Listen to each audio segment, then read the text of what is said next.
তবে অপশন দিচ্ছি তিনটা। কয়টা? নাম্বার 1, ছোট ইস্তেঞ্জার প্রয়োজন হলে একটা আঙুল তুলবেন। কয়টা? বড় ইস্তেঞ্জার প্রয়োজন হলে 2টা। আর যদি বিটিটি খাওয়ার ইচ্ছা হয় একান্ত, তবে 3টা। আমার রিসার্চকৃত কথা এবং কোরআন মাজিদ থেকে, হাদিস শরীফ থেকে কিছু আলোচনা আপনাদের কাছে শোনাবো। তাহলে সকলে শুনবেন তো ইনশাআল্লাহ? কারা কারা শুনবেন এবার হাত তুলে দেখান তো দেখি। নারে তাকবীর, নারে তাকবীর। আল কোরআনের আলো। না, এই স্লোগান পাল্টাতে হবে। হাত নামাবেন না, হাত নামাতে বলিনি। এখানে এসেছি, আমার কথা শুনবেন তো নাকি? এটা টেস্ট চলছে, আপনারা শুনবেন না শুনবেন না। যারা হাত নামাবে মনে করবো শুনবেন না। তাহলে একটুখানি এখনই হাত নামাতে বলবো। দেখেন, কারণ হলো এই যে আমি কেন বললাম, আপনারা আমি যেই বললাম আল কোরআনের আলো, আপনারা বলেন ঘরে ঘরে জ্বালো। তো ওই ঘরের ভিতরে থাকলে হবে? কোথায় রাখতে হবে? হৃদয় মাঝে জ্বালো। আজকে স্লোগান পাল্টাতে হবে। আমি যেই বলবো আল কোরআনের আলো, যেই বলবো আল হাদিসের আলো, হৃদয় মাঝে জ্বালো। কারণ ঘরের কোরআন মাজিদ উপরে থাকে, একদম শিল্পের উপরে, আলমারির উপরে থাকে। নামানো হয় কখন? যখন কেউ মারা যায়। সেই 27 কদর কবে আসবে? শবে বরাত কবে আসবে? ঠিক কি না? তাহলে এই জন্য কি কোরআনুল কারীম নাজিল হয়েছে? আমাদের হৃদয় মাঝে জ্বলতে হবে। বলুন আল কোরআনের আলো, আল হাদিসের আলো, নারে তাকবীর। আলহামদুলিল্লাহ, হাত নামান। আল্লাহ আমাদের স্লোগান কবুল করেন। জোরে বলেন আমিন। তাহলে এবার একজন উঠে চলে যেতে পারবেন? ওয়াদা করেছেন কার কাছে? যে আমরা সকলে থাকবো, তাই কি না? কিনি মোনাজাত না করে বলবেন হুজুর তাহলে আমাদের তো প্রয়োজন হতে পারে, ইস্তেঞ্জার প্রয়োজন হতে পারে, কি করব? হ্যাঁ, প্রয়োজন হতে পারে, তবে অপশন দিচ্ছি 3টা। কয়টা?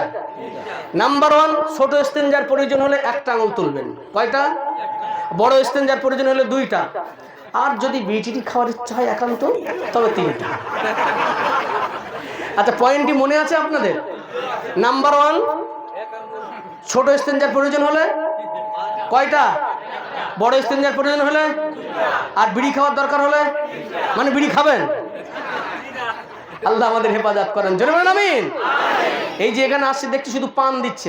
পান ভালো, পানটা ভালো, কারণ এটা সুবারে দিয়ে পান দিয়ে এটা কোনো অসুবিধা নাই। এটা স্বাস্থ্যের পক্ষেও ভালো। পানের রস, এটা এনজাইম আছে, এটা স্বাস্থ্যের পক্ষেও ভালো। যাই হোক, তাহলে আমি চাইছি, কারণ আমি এখন থেকে যে আলোচনা শুরু করব, পৃথিবীর সমস্ত খেয়াল বাদ দিতে হবে। পারবো না ইনশাআল্লাহ? কারণ অনেক কষ্ট করে আপনাদের মাঝে আমি এসেছি। আমি চাইবো না একটা মুহূর্ত আপনাদের বেকার হয়ে যায়। পৃথিবীর সমস্ত খেয়াল বাদ দিতে হবে। এই আধা ঘন্টা, 1 ঘন্টা কি 1.5 ঘন্টা, যত সময় আপনাদের ধৈর্য থাকবে তত সময় পর্যন্ত আলোচনা চলবে ইনশাআল্লাহ। তবে পৃথিবীর সমস্ত খেয়াল বাদ দিতে হবে। মাঝখান থেকে যদি একটা সূচও যদি পড়ে, সে আওয়াজটাও যেন আমার কানে আসে। পারবো না? খরগোশের মতো কান খাড়া করে রাখতে হবে, আর সমস্ত খেয়াল বাদ দিতে হবে। তাহলে আজকের মাহফিলের আশা, শোনা, বলা তবেই সার্থকতা হবে। কারণ মাহফিল হয়ে যায় হাজারো, মানুষ পরিবর্তন হয় না। যে সুদখোর সেই সুদখোর, যে মদখোর সেই মদখোর। পরিবর্তন হয় মানে শোনার নিয়েতে আসে না, আসে আওয়াজ শুনতে, ওয়াজ শুনতে না। কি শুনতে আসে? এখানে আমি চাইছি আজকে আমার আওয়াজ, আমার গলা তো ভালো না।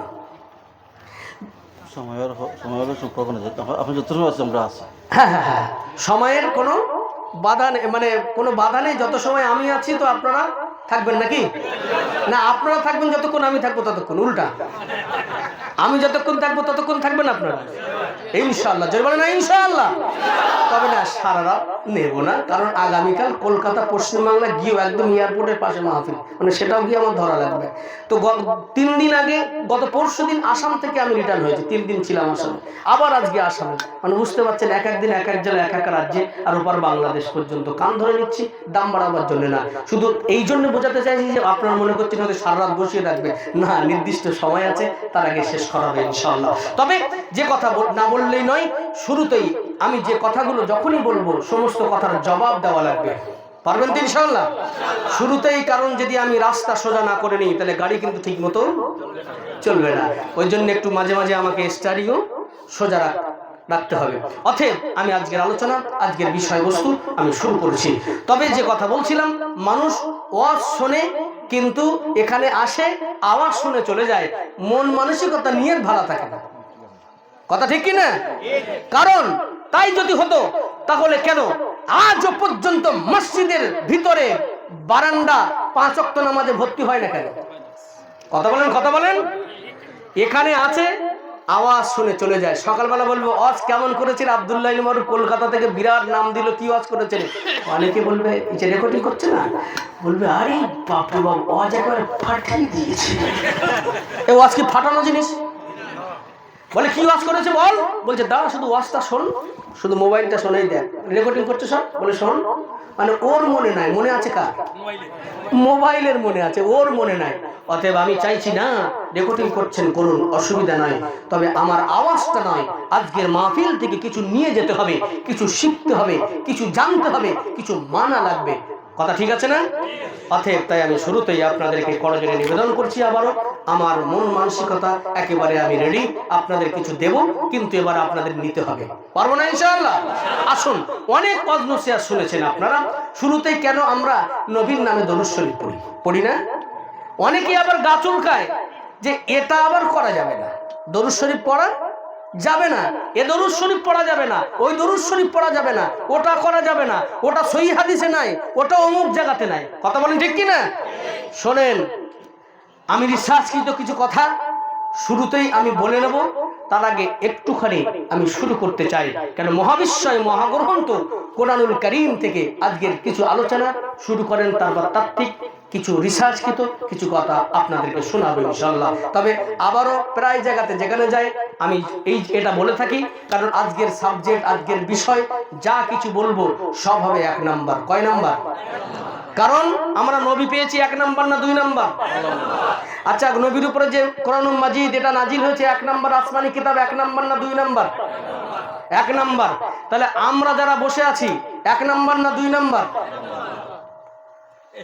ম্যাক্সিমাম বলছে 2 নাম্বার, কেউ চুপ করে আছে, 2-1 জন 1 নাম্বার বলছে। যে 1 নাম্বার বলি কি করে?